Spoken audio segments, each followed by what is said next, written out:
Let's bring in our first guest for today. Si former NBI Director Jimmy Santiago. Magandang hapon, Attorney Santiago, and thank you for joining us. Magandang hapon, Attorney. Hi, Attorney.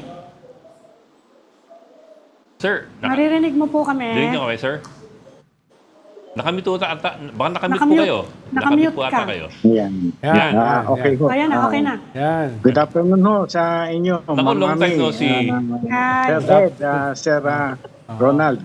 Good afternoon po sa inyo at sa mga taga-subaybay natin. Attorney, kamusta ba kayo ngayon? Ano bang pinagkagawa nyo? Pinagkakaabalahan nyo? Pinagkakaabalahan nyo?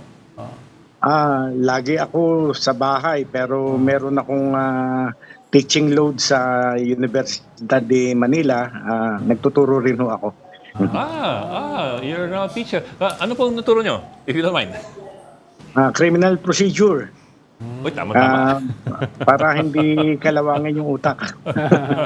Tama-tama. Sa mga di nakakalam, si Attorney Jimmy Santiago, dating head ng SWAT. Tapos naging RTC judge at later on naging NBA director. Saka legend dyan. The legendary... sa aming mga shooter. Sharpshooter. Oo. Sa aming mga shooter, legend dyan si Director Santiago. Oo, maraming maraming na-resolve ang hostage crisis. Teka, tanong tayo. Ikaw naman una. Sir, teka, the reason why we brought you in is because nga of I'm sure you know what we're going to ask you.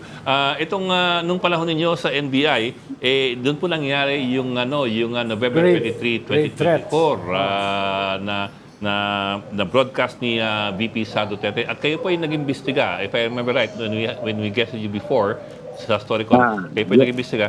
We'd like to know po kung ano po yung naging resulta ng inyong investigasyon, ano po yung mga findings, at yun po, konting paghihimay po. Yes sir, noon pong November 23, nung lumabas yung Zoom meeting nga ni VP Sara, naging agad yun, tinatawag ko agad ang aking cybercrime unit. Tingnan nyo nga ito, totoo ba yan? Hindi ba yan AI? Si VP Sara ba yan talaga? So umaksyon agad ang aking cybercrime unit. At nag-check agad kami sa Facebook at yun, nakakuha kami ng certification na tunay na pangyayari yun. With that, nagkaroon na nga ng nagsalita agad, nagbigay agad ng kanyang panig si ES Bersamin during that time. Tapos si Secretary Boying Remulla, DOJ Secretary at that time, ay tinawagan agad ako, may nagte-trending na ganun nga. Tignan nyo yan. Di siyempre, opo sir, we're on it na. Ngayon, later, si Presidente mismo nagpalabas din ng kanyang komento. Pahayag, opo. Sinasabi niya hindi niya pa lalampasin yung mga ganyang pagtatangkang kriminal. Hindi niya pa palampasin yan. So with mga pronouncement ng ating mga pinuno, mga nasa itaas, ay talagang nag-proceed kami sa pag-iimbestiga. Kaya antimano, nung ma-check namin na authentic yung video at talagang si VP Sara ang nagsalita doon, ay nag-compose po ako ng investigating team. Puro kami mga abogado doon. Siguro mga 6 kami na abogado except doon sa technical assistance ng cyber na isinugpi na namin si Ma'am VP Sara para pumunta sa NBI at makapag-shed light dito. Pero po hindi siya nagpunta ata. Did she ignore? Did she waive that invitation? Ayun, opo, yun pong unang subpila namin sa kanya, plus letter, sinabi namin na naintindihan namin na sinasabi niya lagi na mayroong threat din sa kanyang buhay. So, mandato po ng NBI na pagka may threat sa buhay ng Presidente, Vice President, Senate President, Speaker of the House at ng Chief Justice, antimano, kailangan motu proprio pumasok ang NBI at mag-imbestiga.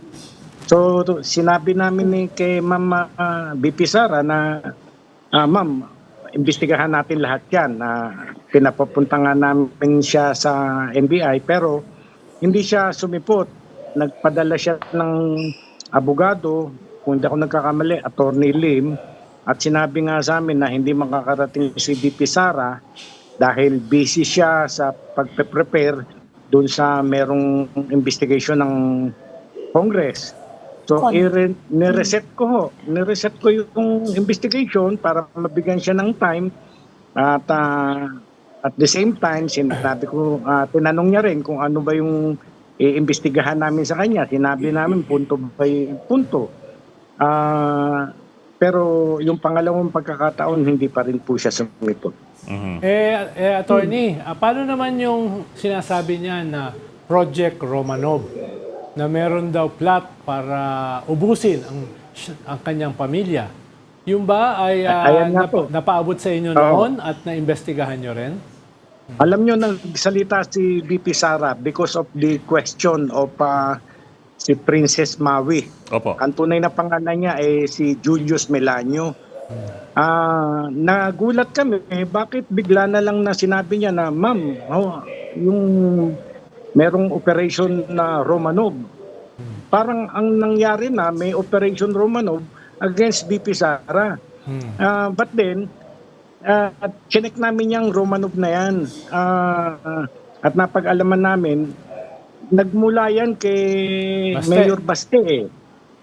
During the Mausug rally January. sa Davao, January 28, 2024. Opo. Nagsalita si Mayor Baste na meron lang akong gustong i-warn si presidente natin na bago siya matulog, remember the Romanov, Mussolini, and remember what happened to your family in 1986. So yung Romanov po ay nag-umpisang lumabas yan sa pananalita ni Mayor Baste. Kaya yung tanong ni Princess Maui, nagulat kami, bakit biglang na lang na kay BP Sara na yung Operation Romanov na yan. At we further investigate, yung Romanov pala, mga ruler yan sa Russia, and tapos nagkaroon ng gera doon in 2018, ay hinuli yung buong pamilya at pinatay yung buong pamilya. Pero ruler yun at para si Nicholas II Opo. ay hindi na makabalik sa puwersa, hindi na makabalik sa pamumuno. Ganun po ang nangyari doon. The last monarchy. Opo. Ami. So, attorney, na-confirm nyo na authentic yung video at sinabi nyo na rin sa amin noon na talagang grave threat siya, whether conditional o naging threat siya. It's a threat. Opo. Pero apart from yes, the ma'am. threat, at that point, nag-imbestiga ba kayo kung totoo nga na merong plot to assassinate or plan to assassinate the President Marcos? Si President Marcos. Kasi ngayon na sinasabi sa amin ni Melvin Matibag, tunay daw yung hindi lang threat yun, kundi plano. Merong plano na i-assassinate. Opo, patuloy po kaming nag-iimbestiga during that time. Pinipilit namin makakuha ng information kung sino ba yung nakakausap. Kaya po, yung lahat ng identified na vloggers na present during that time, sinupi na po namin. At pinipilit namin malaman, baka sakaling present yung tao na kinausap ni VP Sara at the time, o baka kilala nila. Pero wala pong, lahat po sagot nila, wala naman daw po yung lalaki doon, yung kinausap ni VP Sara. Kaya tapos nga, iniimbitahan namin si VP Sara para makapagpaliwanag siya, baka nagagalit lang siya na out of nabibigla lang siya, kaya niya nasalita yun, pero hindi po siya nakipag-cooperate sa amin. So, attorney, hindi totoo yung sinasabi ng ibang sektor na hindi nyo inimbestigahan yung alleged Romanov plot laban sa mga Duterte. Hindi totoo yun. Inimbestigahan po namin at napag-alaman nga po namin na yung Romanov nag-originate yan sa salita ni Baste. Mayor Baste. At nagulat nga kami bakit biglang itong si Maui ay ipinupukol na yun at as threat para kay VP Sara. At saka yung maaring itanong nyo, o nabanggit na pala yan ni Baste, bakit hindi nyo imbestigahan si Baste? Because at that time, hindi naman threat yung kay Baste. Warning, babala, na, oy, Mr. President, alalahanin mo yung Romanov, alalahanin mo yung Mussolini, alalahanin mo yung nangyari sa inyong noong 1986 sa pamilya ninyo. So, wala lang, hindi naman threat yun. But then, yung magsalita si VP Sara na talagang ang hindi nga nila na pupuna yung salita ni VP Sara. Yung unang salita niya, huwag kang mag-alala ma'am, pag ako pinatay, ay, meron na akong nakausap para patayin si BBM, si Lisa, at si Speaker of the House. No joke. Tapos sinundan niya, pag ako namatay, wag kang tumigil hanggat hindi sila napapatay. At sumagot yung lalaki, yung kausap niya, yes, ganon. So, yung pangalawang salita niya, which is the latest pronouncement, ay pag namatay siya, hindi yung pinatay. So, napaka-dangerous. Kung knock on wood, atakihin siya o madisgrasya, whatever, namatay siya, abay, yung nautusan niya, kung sino man yun, ay i-execute yung kanilang plano. Ano naman ang tingin nyo, attorney, dito sa depensa nila na ito ay may context, yung threat na yan. Or At ito justification. ay conditional lang. Conditional. Oo.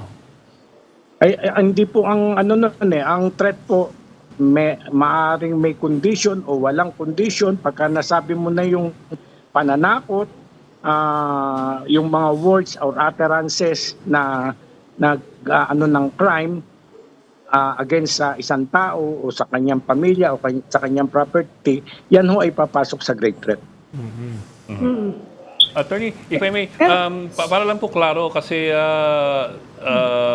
people are also wondering kung if you've ever been able to identify or track down kung sino yung nakausap ni VP Sara. Kung meron man, meron ho ba talaga siyang nakausap at meron ho ba kayong yung kahit papano napagsuspetsyahan kung sino itong nakausap? Patuloy pong iniimbestigahan yan at as a matter of fact, nasabi na nga ni ngayong Director Melvin Matibag na meron na silang lead. Meron na silang lead at maaaring mailabas niya yan within 3 to 6 months. Pero nung panahon nyo, attorney, na-verify nyo ba na may kinausap nga? Although hindi nyo siya na-identify. At that point, nung kayo pa yung director, Pinipilit na-verify po niyo na ba? naming ma-identify kung sino man yung nakausap niya, pero wala kaming zero ang information namin during that time. Pero alam niyo Okay, naman kasi na, ngayon medyo pero alam niyo naman, attorney, Medyo- na hindi kinakailangang malaman kung sino yung hinire para mabawasan yung pagiging grave threat nung grave threat. Hindi po. Makilala yun o hindi mapapalitan, hindi magbabago yung isinampa namin na grave threat at inciting to sedition. Pero sa criminal aspect, attorney, kung sakasakali ngang ma-verify na merong ganyang plot to kill the president, ibang klase na yan, ano? Hindi na siya just a grave threat. Grave threat pa rin ho. Grave threat pa rin ho. pa rin. Kasi pagka na-execute, hindi na threat yun. Hindi, Kundi kaya nga. yung kaso na nagawa. No? Yun na yung Ngayon, krimen, pananakot pa lang ho ang ginawa nila ni BP, nandun pa lang ho tayo. Pero kung meron na talagang hinire, conspiracy na yan to assassinate the Oo president. nga eh. Maaari pong humantong doon. Hindi. May separate crime bang ganon? Na conspiracy to assassinate the president? Wala po. Wala po. Wala. Wala po. Or conspiracy to commit Unless murder. may gawin, ano? Unless may gawin. Magiging Unless may attempted gawin. murder or something, di ba? Ami. Yes, ma'am. Ang tawag yata doon, conditional conspiracy. Conditional conspiracy. Attorney, balikan ko lang po, I'll back up a bit po kasi we're talking about two separate investigations I suppose nung inyong panahon eh. Yung isa yung investigasyon doon sa umunay banta ni VP Sara kay Bongbong Marcos. Yung isa naman yung alleged na banta kay VP Sara, yung Project Romanov. Doon po muna ako doon sa sinasabi ni VP Sara na may banta sa kanyang buhay at buhay ng kanyang pamilya. Maliban po dun sa paghahalungkat dun sa background ng Romanov family noong 1918, was there anything else that was done by the NBI to look into whether or not may katotohanan nga na merong panganib at pananakot sa pamilya? Yun nga po, yan ang very purpose kung bakit iniimbitahan sana namin si VP Sara para mabigyan niya lang kami ng starting point. Kung sino ba yung pinaghihinalaan niya, napapatay sa kanya, meron ba siyang pinaghihinalaang tao o grupo ng tao na papatay sa kanya. Hindi nga po siya nakipag-cooperate. At ang tanong nga ng tao, bakit yung kay Presidente, inimbestigahan nyo agad? Kasi nga po, ito yung nagsalita, ito yung nag-threat, identified yung mga tinetreat niya, nandyan lahat ng information. So we continue with our investigation. Opo. Sir, if you don't mind, let me also ask you, only if you don't mind, sa inyong pananaw ngayon, was there ever really a threat against the Vice President, itong Project Romanov? Is there anything really substantial dito sa allegation na may plot against her? Meron bang kahit hint of evidence? Alam nyo, pagka nandiyan ka talaga sa mataas na pwesto, President, Vice President, Speaker of the House, Senate President, Chief Justice, talagang prone ka sa mga threat, sa mga pagtatangka sa iyong buhay. Kaya nga yung mga tao na yan, meron tayong security na naka-assign sa kanila. Talagang binabantayan yan dahil sila ang mga matataas na tao sa ating lipunan. So kung meron man threat, talagang continuing yan hanggat nakapwesto ka dyan. Sorry. Yes, sir. Kasi isa sa mga reklamo niya, binawasan nga daw yung kanyang mga security group, malaki yung tinanggal, at I think nakakatanggap daw sila ng mga, mga balita na balak siyang ipapatay. Although hindi niya sinabi kung sino. Ami, parang 400 pa rin natira na security. Nare-reklamo niya nga ho ito, pero ang narinig ko, more than 300 plus pa ang kanyang security to the president. Marami po siyang security, hindi po siya tinanggalan ng security. Binawasan nga daw, marami daw binawas. Saka yung pinaka-trusted daw niyang close-in, inalis sa kanya. Yung pinaka-matagal na niyang mga close-in, yun daw yung tinanggal kasama. Hirap na, no? Yun po ang isa sa reklamo niya, pero merong reason ang pamunuan ng PNP at saka ng AFP kung bakit binawasan. Pero 300 plus, parang ang hirap mo pakainin yung 300 plus na security. Saan mo kaya papatulugin yun? Hindi, security group, parang security group yun. Kasama yung Okay. Anything else, Bok? Ami, anything else? You wanna Okay ask si Judge? Teka, tanungin ko na rin, sir. Kasi total po, nag-judge po kayo dati sa RTC. If you don't mind me asking. As a matter of procedure. Kasi po ito, medyo naguguluhan kami. Of course, the ombudsman is a separate body altogether. Pero kay Speaker Romualdez, nagsampa ng information for preliminary investigation ang ombudsman panel within the ombudsman to conduct a preliminary investigation on Speaker Romualdez or former Speaker Romualdez.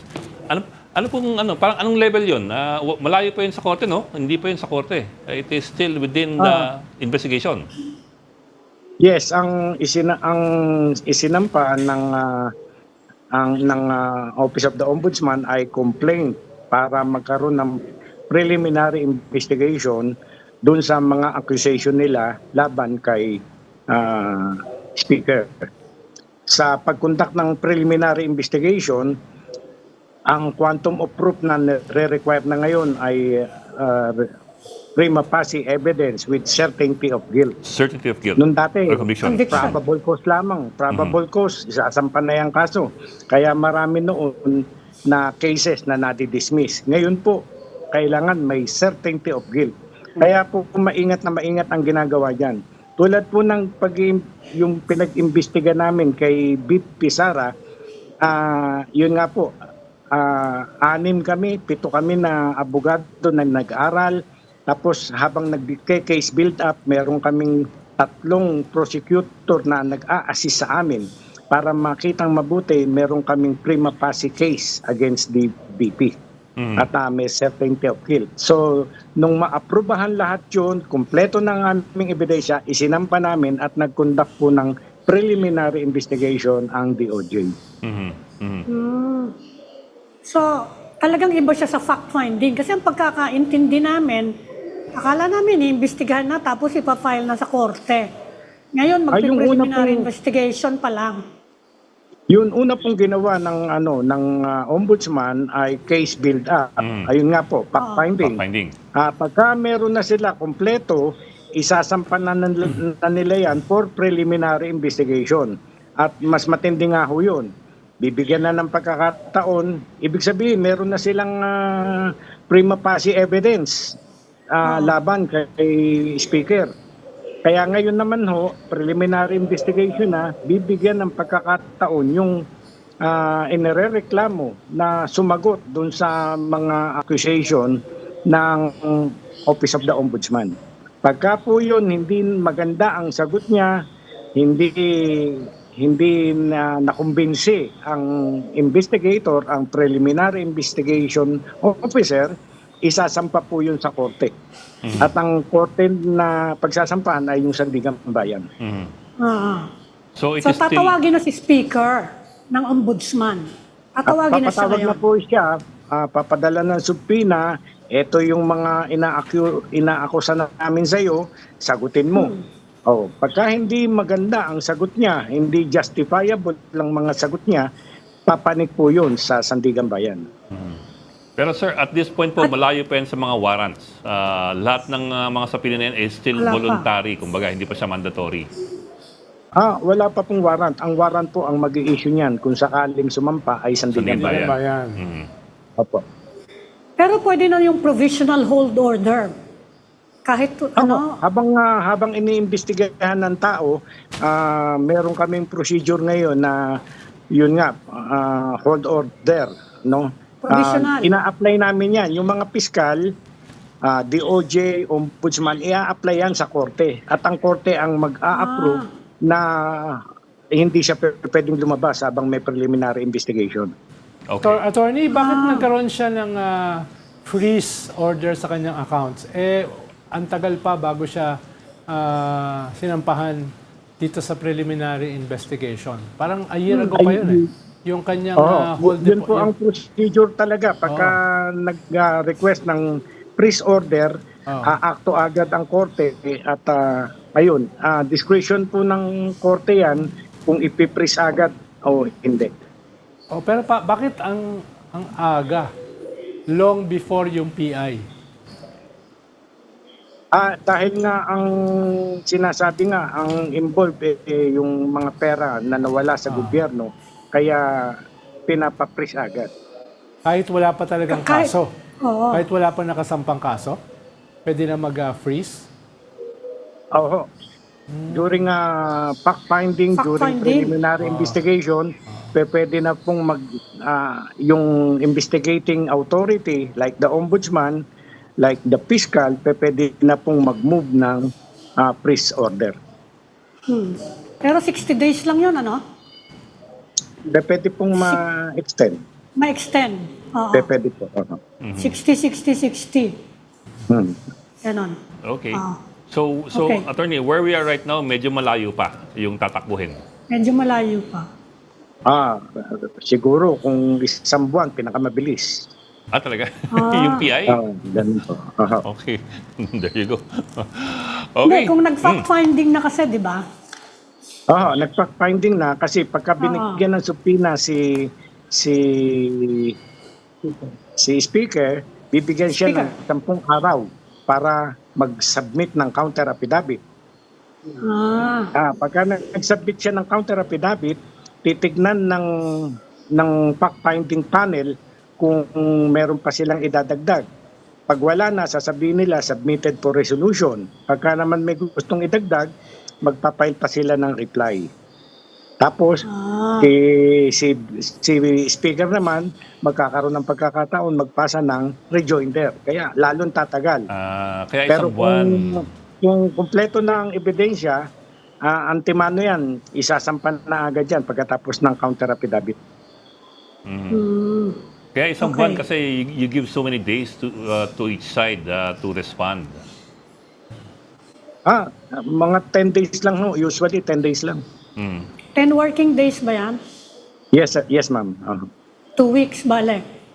Mga ganyan. 2 weeks calendar. 10 calendar days, ma'am. 10 calendar days lang. 10 calendar mabilis days pala. po yan.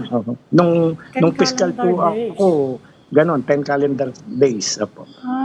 Okay. Yan pala.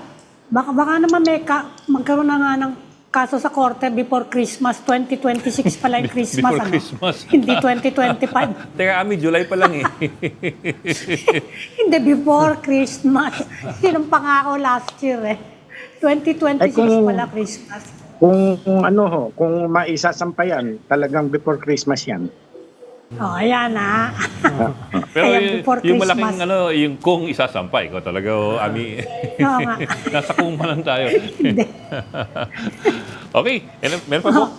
Ami, ano pa? Okay na, okay na. Pakawalan natin si Okay na. attorney. Maraming salamat po, attorney Jimmy Santiago, dating NBI Director, dating RTC Judge, at dating Commandant ng SWAT at Sharpshooter. Thank you po. Salamat, attorney. Okay. Maraming Thank salamat you, po sa inyo. Judge. Attorney, pumuputok po ba kayo? Paminsan-minsan na lang po. Ako kasi nirarayuman na yung trigger finger ko. Ayun na tayo. Nirarayuman na. Sige, pakawalan natin si attorney. Wala na. Thank you, sir. Attorney. Thank you. Maraming salamat for joining us this afternoon.